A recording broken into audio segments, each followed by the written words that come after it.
So I'm going to read stuff from my novella called The City of Holding Faces. I always read like the first parts because I don't want to like give stuff away, but it's like, getting boring, so I'll read from the middle.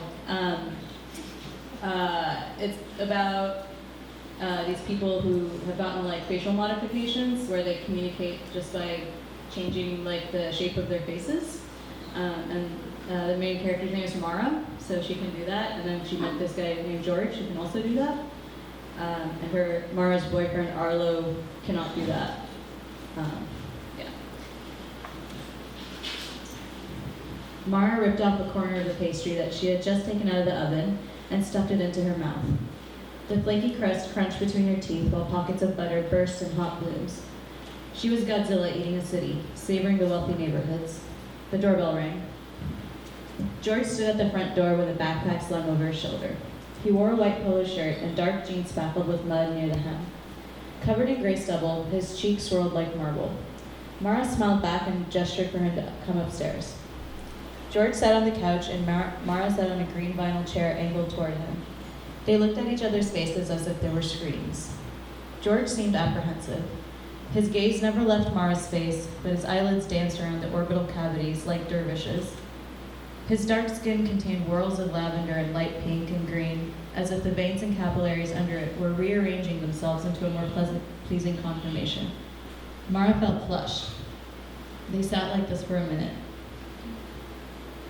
Chess? George asked eventually. Mara shook her head no. George saw Mara's face radiate intense focus as she looked at him, her bones seeming to become dagger-like. Knowing that she had a boyfriend, he interpreted this focus in the way that would cause him the least amount of pain. She was at the vocabulary acquiring stage of learning a new language.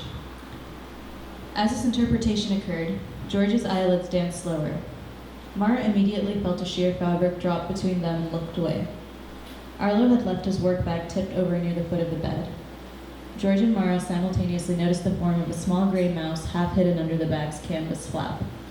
George walked over and carefully took the mouse out.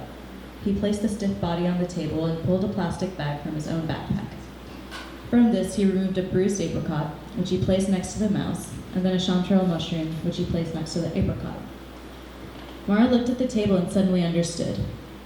People always talk about the importance of knowing who you are and writing your life story, but her life did not seem to her like a story. It seemed more to her like this dead mouse, a deteriorating fruit, and a mushroom lined up in a row.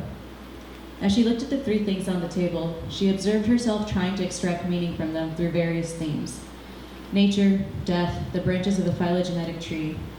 But she also considered concurrently that George's decision to arrange these objects on the table might not have any meaning whatsoever, and this thought was so remarkable to Mara that she consciously focused on it. Purposeful meaninglessness. The more she focused on this, the more it produced a sensation of both fear and relief, which resulted in a burst of laughter that sprang from her lips in a sharp bark. Her mind raced. The idea that there might be agents in the world whose only goal was to slow the human race's suicidal sprint toward a pinprick of ultimate complexity by producing meaninglessness disguised as information became supremely comical, and Mara began to laugh even harder. Or perhaps it was her. Had she finally come untethered from the remote control of signifiers? Was she finally free from the automatic tyranny of understanding? But no, that could not be it, since she had the distinct feeling of understanding, of experiencing insight, right at this very moment. This must have always been the human project, to get to a point in technological history when three things that could reasonably be seen, if nothing else, as disease vectors, or even food if you were really hungry, both rather compelling meanings for the majority of existence, could now be supplanted instead with the meaning content null. George laughed alongside Mara, though he had not meant to be funny. "This is great," said Mara. "I feel like I get what's going on for the first time in a really long time. Thanks for coming over. Do you want a beer?" Mari.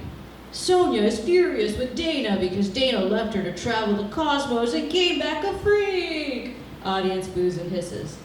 Mari. "Sonia, is there anything you'd like to say to Dana?" Sonia.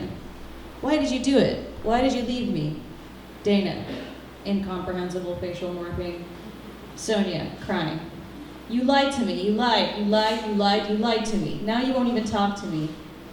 Dana. I'm trying, Sonia. What how to do that?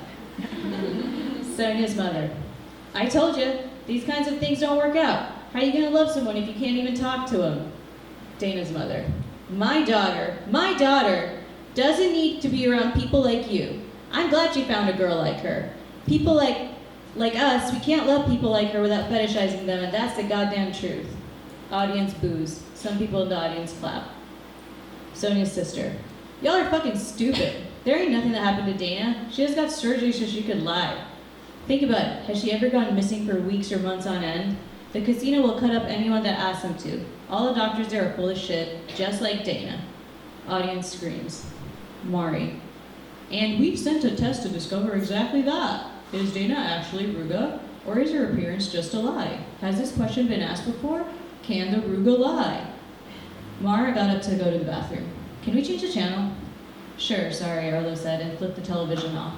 He looked up the episode on his phone and downloaded it to watch later. Scrolling through his phone, Arlo looked at pictures from a backpacking trip in the mountains with some friends after college.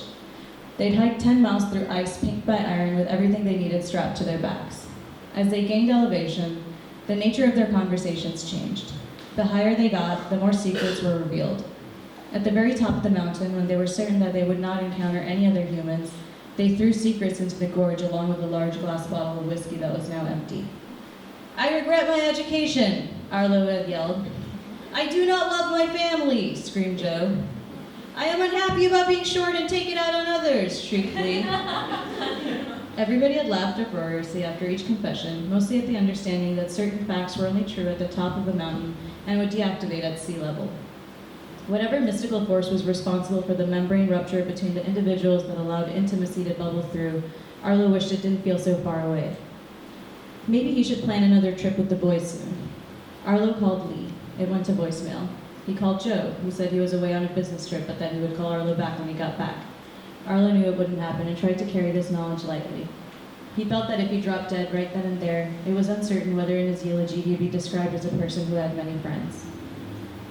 After Mara went to bed, Arlo Googled Han's name on his phone. Considering the amount of space she was beginning to take up in his mental landscape, he did not know very much about her. He scrolled slowly through the various papers that she had authored during her short academic career, and clicked on one entitled, The Effects of Intranasal OAN on Male and Female Affect Processing. Abstract. The neurobiological underpinnings of the Ruga experience are only beginning to be studied. The complex interaction between facial affect and emotional processing is of particular interest to researchers who hope to find in this new model of interaction some insight into altered social behavior in rare forms of dementia. Augmented social behavior in the Ruga suggests a biochemical pathway transformation. Animal models have shown vasopressin and oxytocin to be powerful chemical mediators of social behaviors.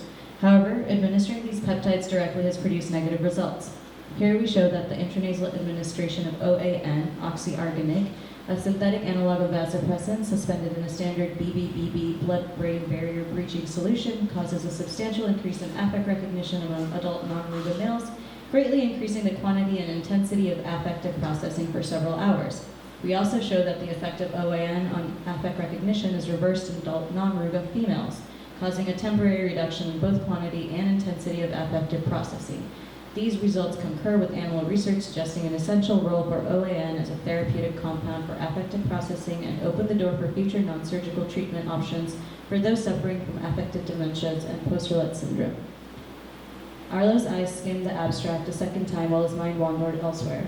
He then did the dishes from dinner and settled into bed next to Mara. Turned away from him in the dark room, Mara's previously soft body was now thin and brittle, and unbeknownst to him, amid the haze of his own preoccupations, silently wishing to be kissed between the shoulder blades. Thank you.